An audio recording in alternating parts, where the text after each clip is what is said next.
matin de ce 1er décembre 2022, mesdames et messieurs, démarrons avec les titres.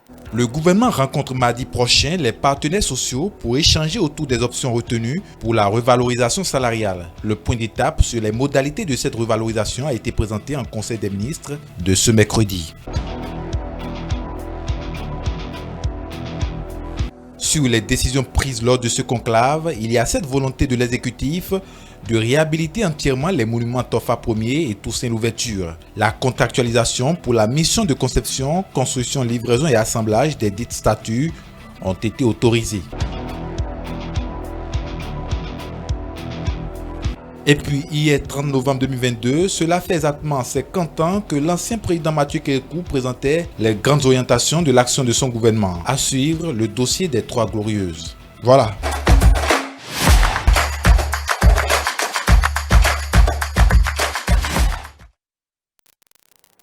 On démarre cette édition avec les décisions prises ce 30 novembre en Conseil des ministres. Le gouvernement a marqué son accord pour la réalisation et l'assemblage des monuments Tofa Ier et Toussaint Louverture à l'entrée des villes de Porto Novo et Alada. Il s'agit d'une réhabilitation de ces statues avec des hauteurs respectives de 21 mètres et 5,70 mètres. Les détails avec le porte-parole du gouvernement. En soutien aux nombreux projets engagés dans le secteur du tourisme, pour en faire une véritable pourvoyeuse d'emplois et créatrice de richesses, le gouvernement a décidé de restaurer certains monuments liés à l'histoire de l'esclavage et de la traite négrière. En effet, il est noté un engouement de plus en plus manifeste de nombreux touristes d'origines diverses, dont des descendants de personnes victimes de ce trafic d'humains, qui reviennent sur les terres de leurs ancêtres pour mieux s'imprégner des réalités de cette tragédie de plusieurs siècles. Les monuments de Tofa Ier à Porto Novo et de Toussaint Louverture à Alada y participent et il est donc envisagé leur réhabilitation complète. Ce faisant, notre pays s'inscrit dans la dynamique de conforter sa position en tant que destination du tourisme mémoriel. Anniversaire de nos relations le monument du roi Tofa entre la Ier Chine et le Maurice sera érigé à l'entrée de la ville de Porto Maurice est Novo, très fier de ses relations sur avec une la place Chine. de 11 000 mètres carrés au nord du futur musée Nous avons Vaudou vu et les sur partages lequel qui se est fait prévue la réalisation d'un Maurice parc à en l'architecture termes paysagère d'aide à singulière. l'infrastructure. La Et je statue aura félicite une hauteur de la 18 mètres Chine de venir et sera en aide posée à sur un l'île socle Maurice et de 3 voir mètres, aussi la vitesse soit une auquel nous hauteur pouvons le totale de faire. 21 mètres. Parce Quant que l'île au Maurice est monument une de petite Toussaint île. Louverture, Tout ce qu'on fait, si on fait il une sera discipline, ça érigé réussit sur la place facilement. actuellement en Et cours on de peut prendre ça comme rénovation exemple à la sortie nord de pour la ville propager à travers d'Alada. l'Afrique. La statue Parce que aura une Maurice, hauteur de nous sommes 3 un pays mètres paisible, et nous sera avons un posée politique sur un stable. socle en béton de 2 Le mètres gouvernement, 70 de on hauteur, garde le même processus. soit une hauteur totale de 5 mètres Et donc, 70. les Chinois se trouvent beaucoup plus Le en Conseil sécurité a de marqué venir son s'installer accord à l'île pour la Maurice réalisation afin et l'assemblage de d'entamer ces donc deux beaucoup monuments plus de et relations instruire les ministres industrielles, concernés commerciales. d'accomplir. Le président de la République va échanger le mardi 6 décembre 2022 avec les partenaires sociaux sur la revalorisation des salaires des agents de l'État.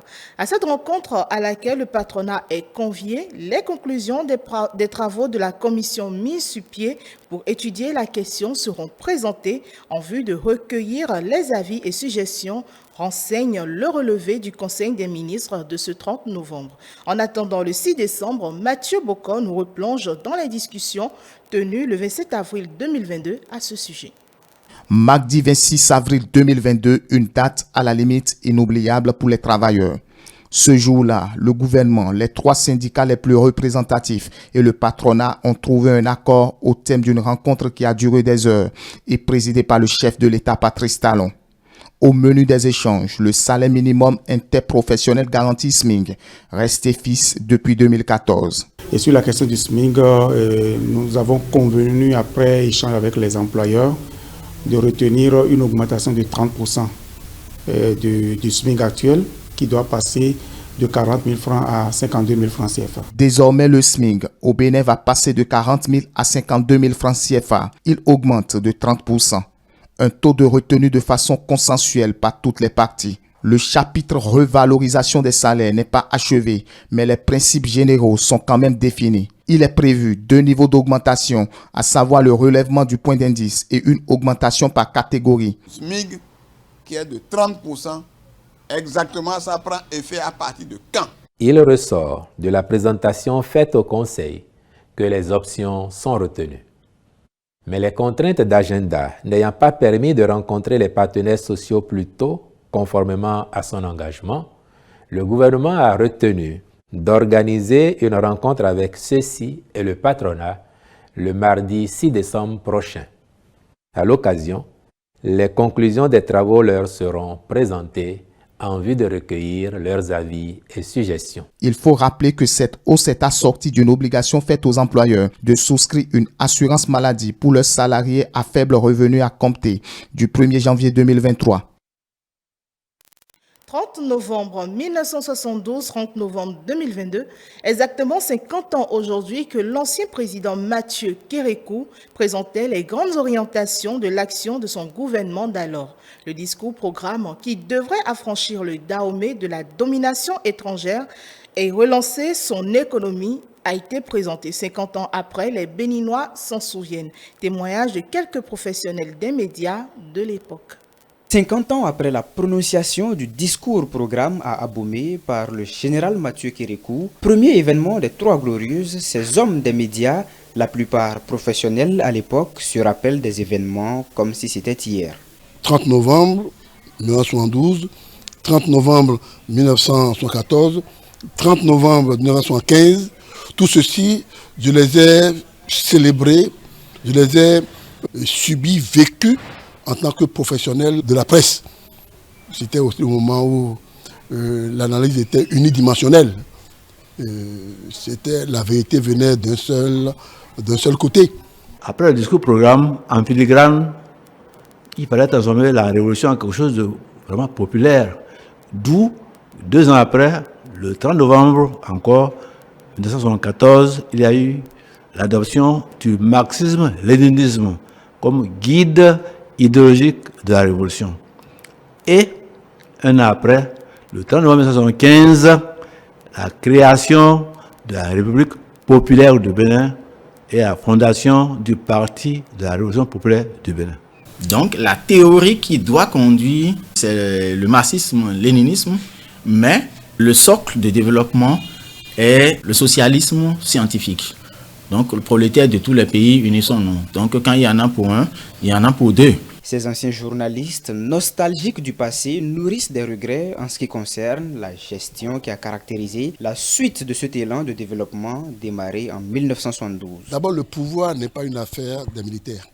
Ensuite, quels civils on a associés? C'était, je vais dire, du copinage. C'était des civils de même bord idéologique, des conducteurs, ceux qu'on appelle les CVA, qui étaient des directeurs généraux, parce qu'ils étaient idéologiquement au point. Donc, il y a eu des gens qui n'avaient pas leur place. Hein? On pouvait des enseignants qui avaient leur place dans les collèges, dans les écoles, à l'université pour gérer les districts, etc. Ce que nous pouvons regretter, c'est que ça n'a pas pu. Ça n'a pas pu aller très loin, sinon les idées n'étaient pas de mauvaises idées. Vous voyez, parce que le patriotisme dont on a parlé déjà depuis 1972, c'est ça qui a conduit au service militaire aussi. Un très beau discours, un très bon programme de développement.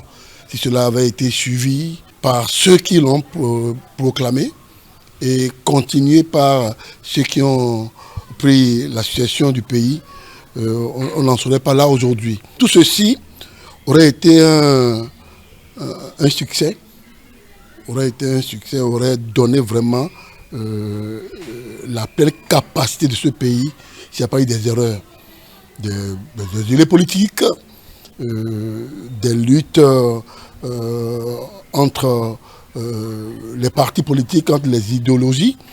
Ils convergent toutefois sur la chute considérable du sentiment patriotique chez les jeunes de la nouvelle génération comparativement à ceux de l'époque révolutionnaire. Et on a senti aujourd'hui que ce patriotisme-là manque. Parce que le service militaire le service militaire permettait à la jeune génération de développer le patriotisme, de cultiver le patriotisme.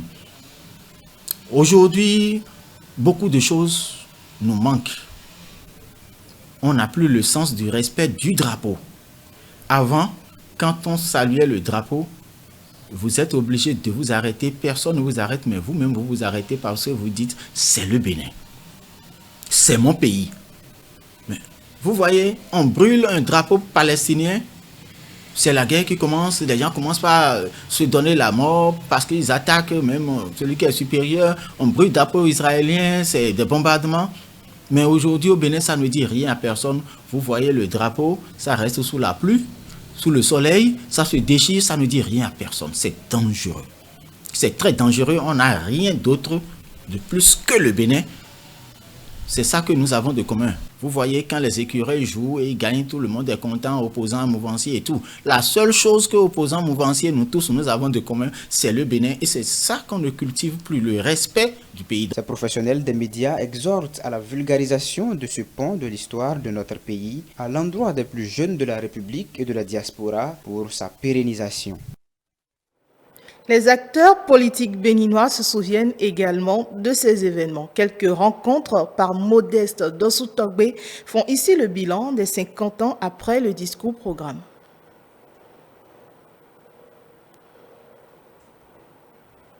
Je disais tantôt que les acteurs politiques béninois se souviennent également de ces événements des Trois Glorieuses. Et Modeste Dossou Togbe a fait ici le bilan des 50 ans après le discours programme. Suivant.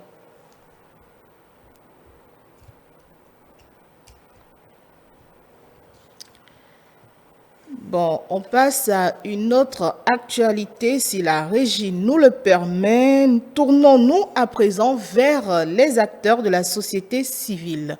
Aboubakar Baparapé et Houdou Ali, jeunes activistes en son temps, nous parlent de cette date du 30 novembre.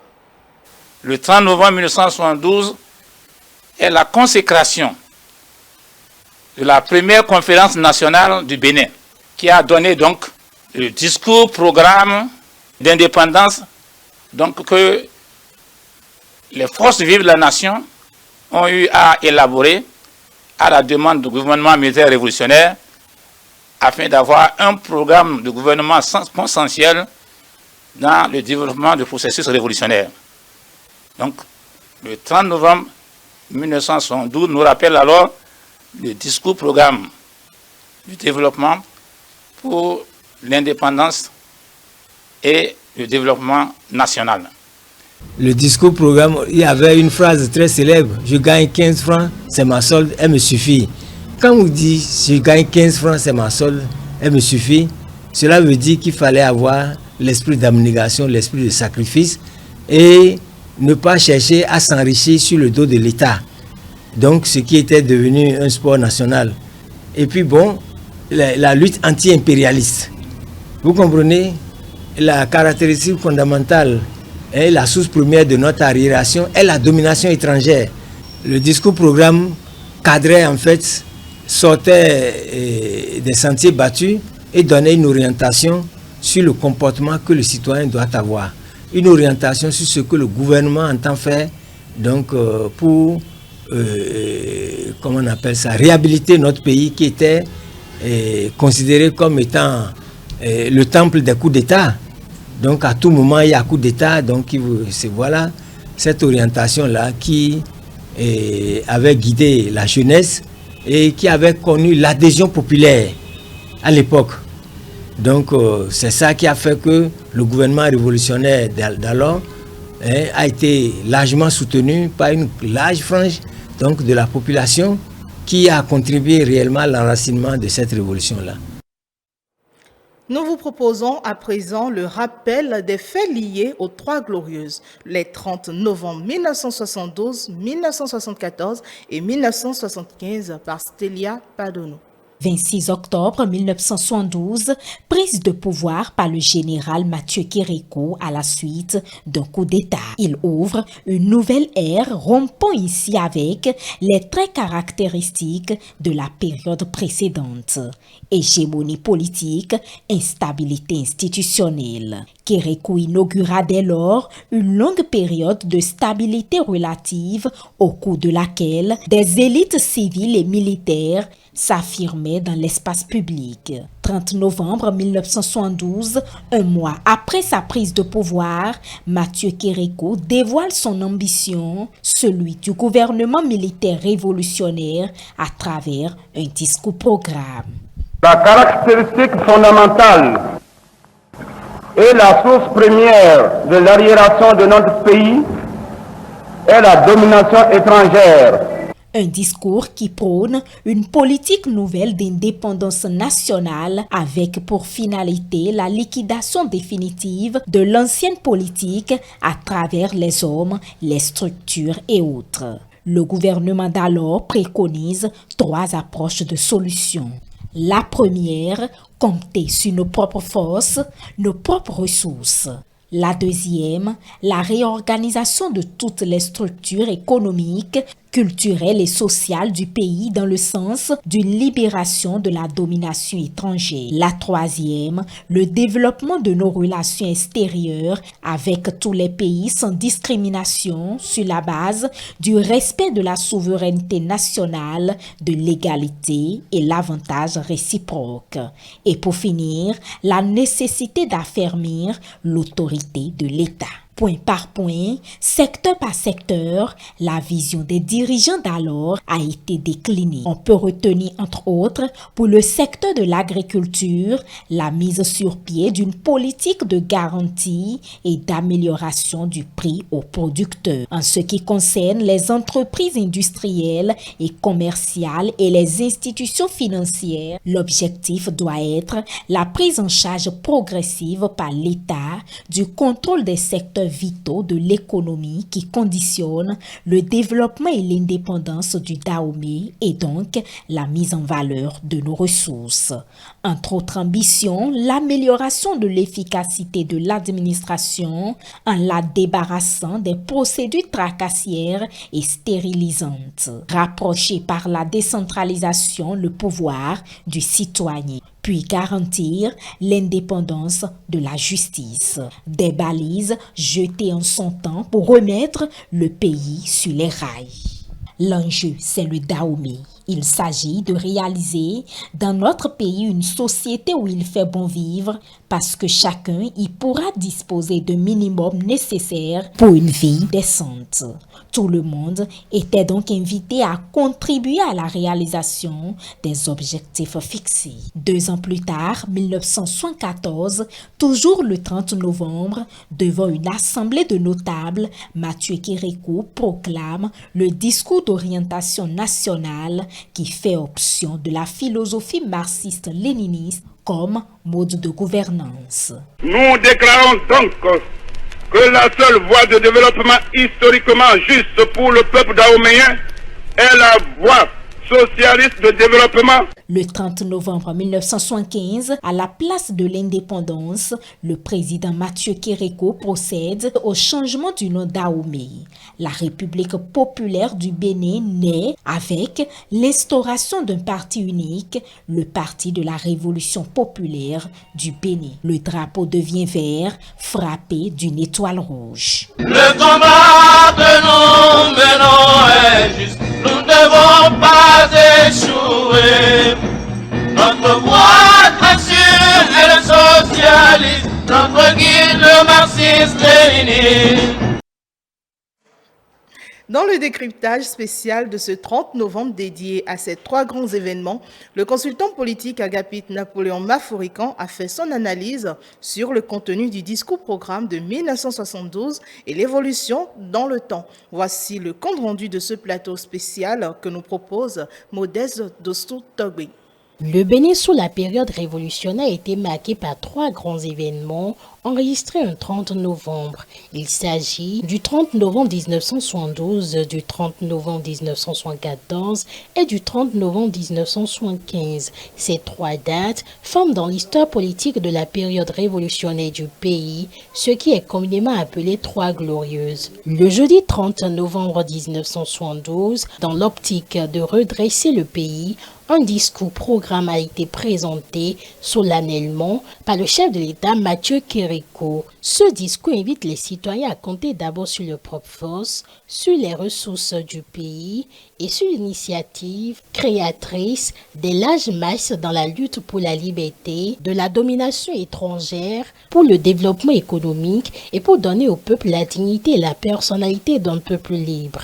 Pour le consultant politique Agapit Napoléon Maforican, 50 ans après la présentation du dit discours-programme, les fruits ont porté la promesse des fleurs. Ceci, de par la constance et la stabilité dans la conduite des orientations présentées. C'était une question de reprise en main des affaires, de mettre fin au cours de temps incessant, ce qu'on appelle les régimes de démission nationale, de mettre fin, que l'État conduise lui-même ses affaires et qu'une nouvelle vision de l'État émerge. C'est ce qu'on a dit. L'État prendra en charge des secteurs vitaux de l'économie. Oui. Donc, dès lors, ça a tenu. Je dis que ça a tenu 18 ans. On ne peut pas dire que ça n'a pas tenu. Et comment ça a chuté? Ça a chuté en 89 dans une situation de banqueroute dont il faut analyser les raisons profondes, pas nécessairement dans la caïcité du système. Ce qui s'est passé à 72 n'était qu'une déclaration d'intention. Après, il fallait mettre ça en orbite. Il fallait créer des conditions de l'exercice de ce pouvoir qui permettent à l'État de reprendre en main les secteurs vitaux, de donner au peuple d'en main cette dignité nationale, de se libérer de l'oppression, de l'exploitation de l'homme par l'homme.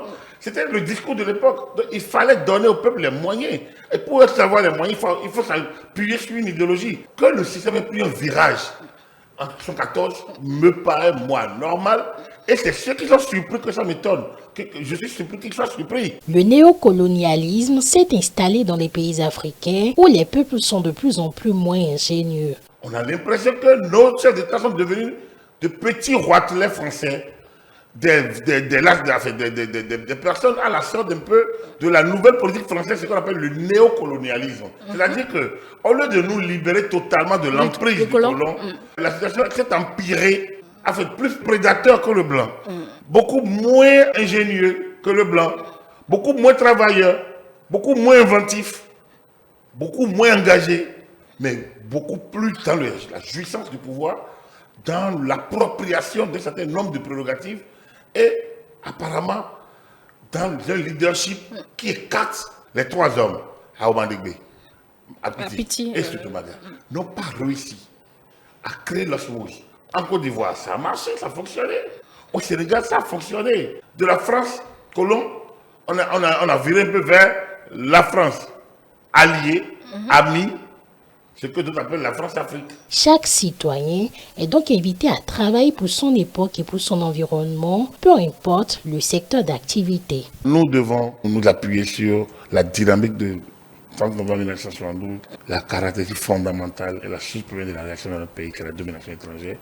Et le postulat, nous devons compter d'abord sur nos propres forces, sur nos propres ressources. C'est pas que les médias également doivent s'approprier ces moments et regarder l'avant d'abord en étant béninois, au lieu d'être Hubert Beuve-Méry ou bien inventeur de journalistes par-ci par-là. Chacun d'eux a travaillé pour son époque, pour son environnement. Il nous appartient de travailler pour notre époque, pour notre environnement.